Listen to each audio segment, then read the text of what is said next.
4 ಕ್ಷೇತ್ರಗಳ ಕಾಂಗ್ರೆಸ್ ಟಿಕೆಟ್ ಇನ್ನೂ ಕೂಡ ಬಾಕಿಯಲ್ಲಿದೆ. ಆ ವಿಚಾರಕ್ಕೆ ಸಂಬಂಧಪಟ್ಟಂತೆ ಎಸಿಸಿ ಅಧ್ಯಕ್ಷ ಮಲ್ಲಿಕಾರ್ಜುನ ಖರ್ಗೆ ಪ್ರತಿಕ್ರಿಯೆ ಕೊಟ್ಟಿದ್ದಾರೆ.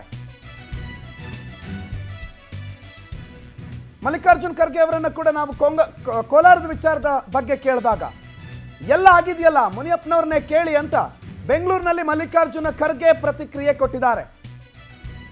ಇಂಡೈರೆಕ್ಟ್ ಆಗಿ ಟಿಕೆಟ್ ಆಯ್ಕೆ ಆಗಿದೆ, ಘೋಷಣೆ ಮಾಡೋದು ಮಾತ್ರ ಬಾಕಿ ಇದೆ, ಎಲ್ಲ ಮುಗಿದಿದೆ, ಮುನಿಯಪ್ಪನವ್ರ ಹತ್ರ ಕೇಳ್ಕೊಳ್ಳಿ ಅನ್ನೋ ನೆಲೆಯಲ್ಲಿ ಮಾತನಾಡಿದ್ದಾರೆ ಮಲ್ಲಿಕಾರ್ಜುನ ಖರ್ಗೆ. ಆಗ್ಯದ ಇಲ್ಲಿ ಇತ್ತ ಮುನಿಯಪ್ಪ ಆಯ್ತ ನೋಡಿ, ಅರೆ ಇಲ್ಲೇ ಬಂದಾರ ನೋಡಿ ಕೇಳಿ ಅವ್ರಿಗೆ ಆಗ್ಯದ ಇಲ್ಲಿ ಇತ್ತ ಮುನಿಯಪ್ಪ ಆಯ್ತ ನೋಡಿ, ಅರೆ ಇಲ್ಲೇ ಬಂದಾರ ನೋಡಿ ಕೇಳಿ ಅವ್ರಿಗೆ ಆಗ್ಯದ ಇಲ್ಲಿ ಇತ್ತ ಮುನಿಯಪ್ಪ ಆಯ್ತ ನೋಡಿ, ಅರೆ ಇಲ್ಲೇ ಬಂದಾರ ನೋಡಿ ಕೇಳಿ ಅವ್ರಿಗೆ ಆಗ್ಯದ ಇಲ್ಲಿ ಇತ್ತ ಮುನಿಯಪ್ಪ ಆಯ್ತ ನೋಡಿ.